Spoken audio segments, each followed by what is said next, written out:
Hey guys, welcome back to Fantasy Tipped. My name is Julian, and this is the waiver wire video for week 7 of the fantasy hockey season. Before we jump into the players that you should consider adding for this week, please leave a like, hit the subscribe button, and hit that notification bell if you haven't already. More than 50% of you guys that watch this channel are not subscribed, so I'd really appreciate if you hit that button. I'm trying to hit 5,000 subscribers, and we are getting so close. So please hit that button. It would mean the world to me. Let's jump into it now. Let's start with the schedule for this coming week. And as you can see here, on Monday, there are 10 games. On Tuesday, there are only 2. Wednesday, 15. On Thursday, which I believe is Thanksgiving, there are no games. Friday, there are 14. Saturday, 9. And then Sunday, 5 games. So it's a very odd week. Usually the off nights are Monday, Wednesday, Friday, and Sunday. But this week, the off nights are Tuesday and Sunday. And there are no games on Thursday. As you can see, though, the super busy nights are Wednesday and Friday. Monday and Saturday, you still may have room for some guys in your lineup because it isn't the busiest of busy nights, but they still are busy nights. So go ahead and check your lineup, which days you actually have room to add players for. Now, there are 3 teams that have a pretty bad schedule, and those teams are Detroit, Florida, and Tampa. The reason is because they only play 2 games this week, whereas every single other team in the league plays 3 or 4 games. So obviously having players from these teams is a little bit of a disadvantage. Now there are a couple teams that have pretty good schedules this week, and the first of them being the Los Angeles Kings. They play on both off nights that I talked about just before this week. They play on Tuesday and on Sunday. They additionally have a 3rd game on Friday. So if you picked up some Los Angeles Kings for the previous week, like Arvidsson or Trevor Moore or Philip Danault or Artur Kaliev, you could consider keeping them at least for Tuesday night this week because they're going to help you once again and you'll be able to fit them in your lineup.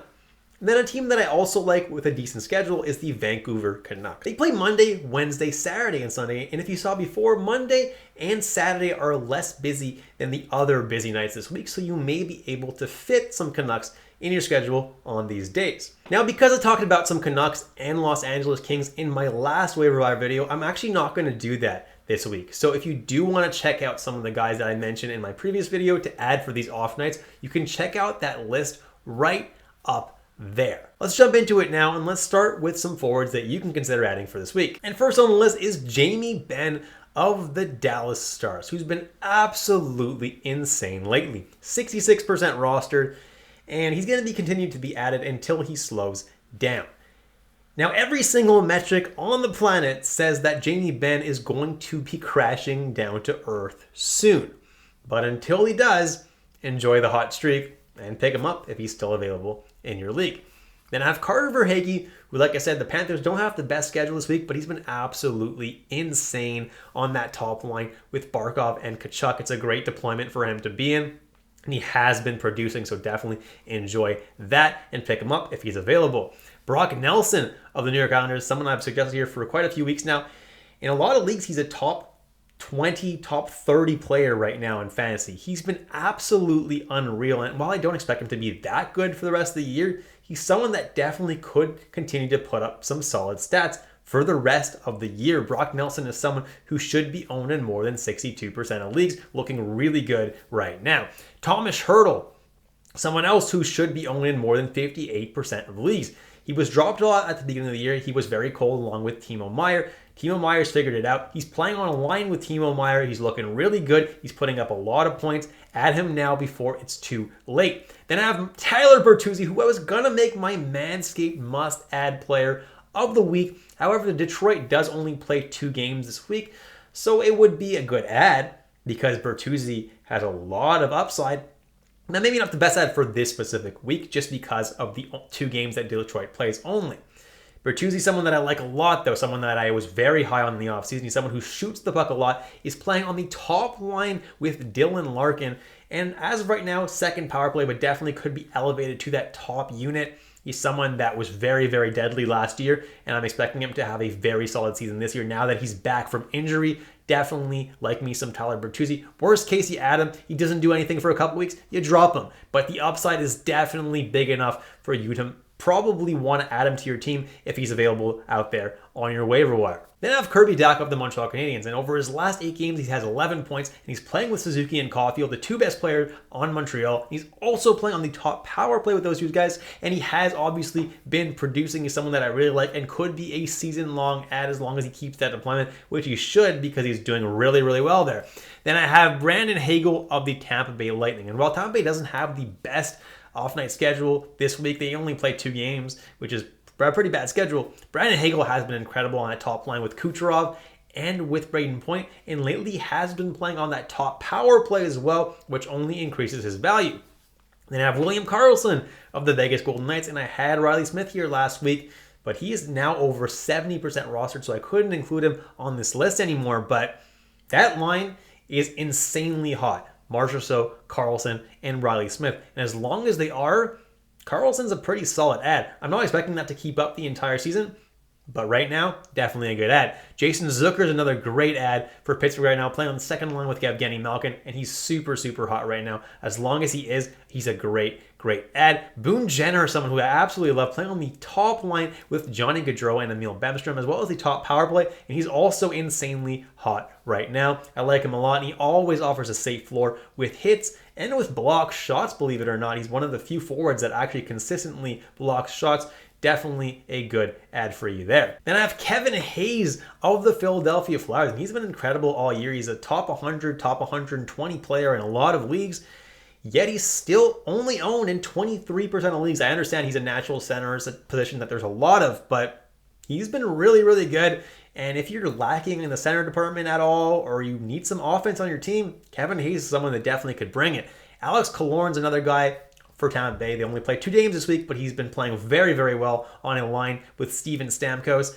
And as long as he's hot, guys, Killorn is definitely someone that you want to be adding right now. Then I have Tomas Tatar, who plays on the top line, if you want to call it that, with Nico Hischier and Fabian Zetterlund. And he's been incredible, scoring a point pretty much every single game.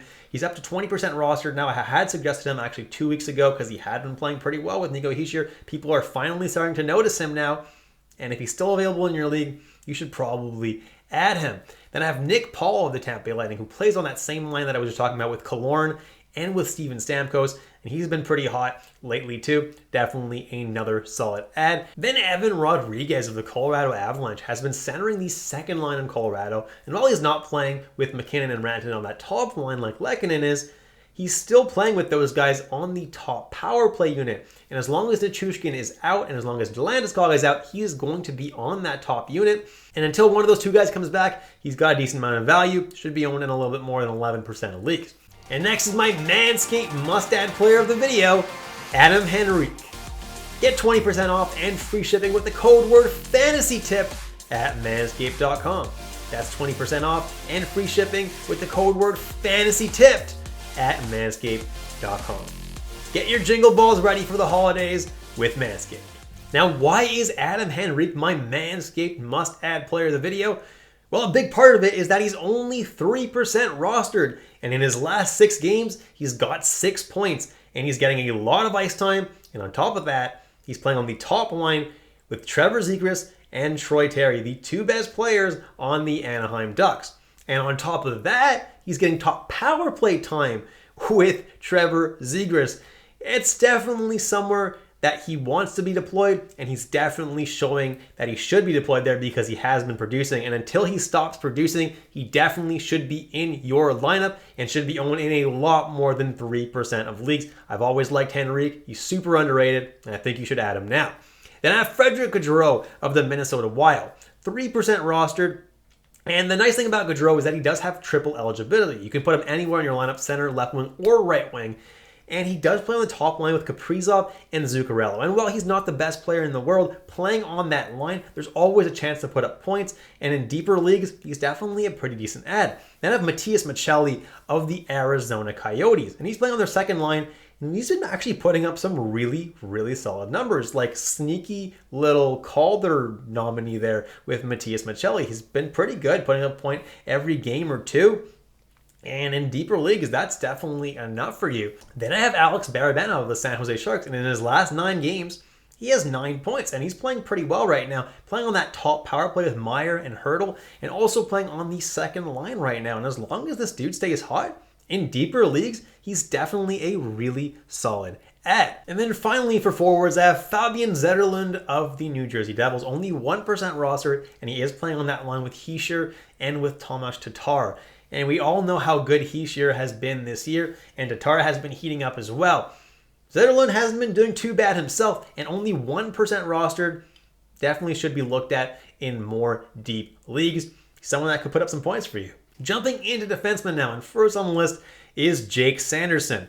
And right before Thomas Chabot got injured, they were actually putting both Sanderson and Chabot on that top power play. Now that Chabot is injured, Sanderson is the exclusive defenseman on that top unit, which is very good for his fantasy value, and he has been producing as of late.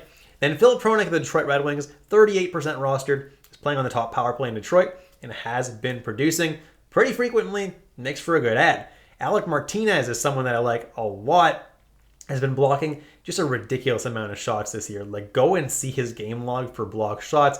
If you need some of those in a Cats league or in your own points league that gives you points for block shots, Martinez is just a fantastic ad for that. Then I have Jake Bean and Marcus Bjork of the Columbus Blue Jackets. Now, with Werenski being out for the year, Jake Bean was the guy who was elevated to the top power play unit in Columbus. And that power play unit actually has been clicking a little bit more lately.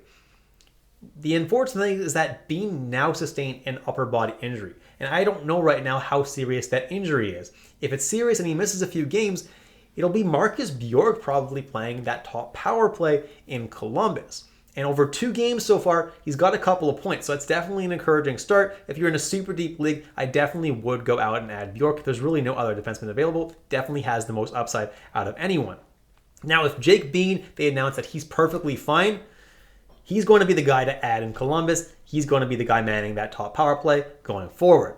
And then finally, I have J.J. Moser of the Arizona Coyotes, 5% rostered, and he also, besides Gostisbehere, is getting top power play time in Arizona, and as of late has been producing. He's someone that I like adding as well. And this week we got a lot of goalies to cover, so I'm going to try to go through this as fast as I can. First, Vitek Vanacek. He's a starter in New Jersey. He's been playing very, very well. And with Blackwood injured, he's getting a lot of starts. Martin Jones has also been playing incredible in Seattle. And with Grubauer out, he's been getting pretty much every single start in Seattle. Matt Murray's finally back from his injury. In his first game back, he looked really good. And until Samsonov becomes healthy, Murray is going to see the bulk of the starts. Then Antti Ranta of the Carolina Hurricanes has been splitting starts with Pyotr Kochkatov because Anderson is out. As long as Anderson is out, Ranta will at least see half the starts in Carolina, which is a boost to the 1/3 of the starts he was seeing earlier in the season. Stuart Skinner is someone who's been playing very well in Edmonton, playing better than Jack Campbell, and has been starting about half the starts so far. If he continues to start half the starts, definitely someone who's a pretty solid at. John Gibson of the Anaheim Ducks has had 3 pretty good performances in his last 3 games. Hopefully he can keep up that momentum. If he does, he's definitely going to be a good goalie to own for the rest of the year. James Reimer, someone who's been very solid this whole year, considering he plays for a very bad team in the San Jose Sharks. Not a bad streamer there. Jake Allen has been very good for Montreal Canadiens. He gets a lot of shots against every single game. Very good in points-based leagues. Karel Vejmelka has been added in a lot of leagues, which is surprising because last week the Coyotes only did play 1 game. And Vejmelka is someone that is honestly pretty good right now. He's seeing a lot of shots against, and he's also making a lot of saves and definitely getting you a lot of fantasy points in points-based leagues. Then I have Peter Kochetkov, and he is the guy getting about half the starts right now in Carolina because Frederik Andersen is injured. Ranta and him have been splitting the starts, and he's looked pretty good so far. Alex Stalock and Peter Mrazek are 2 other goalies that I would look at. Mrazek right now is getting the bulk of the starts in Chicago, although he is splitting them with Arvid Soderblom. But Stalock should be back soon from concussion protocol. I don't actually know how long he's going to be out for. But if you do have room on your IR, you could consider adding him to your IR. And when he comes back, he should continue to get about half the starts for Chicago alongside Mrazek. Then I have Jonas Korpisalo of the Columbus Blue Jackets. And even before Elvis Merzlikins got injured, he seemed to be taking over the crease because Merzlikins has just been abysmal this season. And Korpisalo has put together a few really good starts back to back to back. And with Merzlikins injured now, Korpisalo is definitely the starter in Columbus. And then finally, I have Philip Gustafsson of the Minnesota Wild. And it looks like Fleury is going to be out for at least a couple of games. I haven't heard an official announcement on how serious his injury is, but he is being checked up on to see the extent of this injury. Until Fleury is back, Philip Gustafsson is going to be the starter in Minnesota. Definitely, if you're a Fleury owner, you should scoop him up now.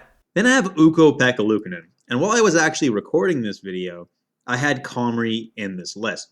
But since then, Comrie has actually gotten injured, and he's going to be out for a few weeks. So it looks like Anderson and Luukkonen are going to be splitting the duties. I don't think Anderson is going to be capable of handling the load by himself. So I think Ukko-Pekka Luukkonen at least gets half the games in Buffalo. I don't think they would keep him on the roster unless they were planning on playing him a decent amount. So he'd be the guy that I would go out and grab right now because I think he could even end up getting the bulk of the starts in Buffalo. In the past, in the NHL, he's done very, very, very well. And I think that he's someone that's worth grabbing. And that's it, guys. Thank you so much for watching all the way through. Please leave a like, hit that subscribe button, and hit that notification bell. And if you do want to take your support to the next level, the link to my Patreon is in the description below. Thanks so much, guys, and I'll catch you in the next episode of Fantasy Tip.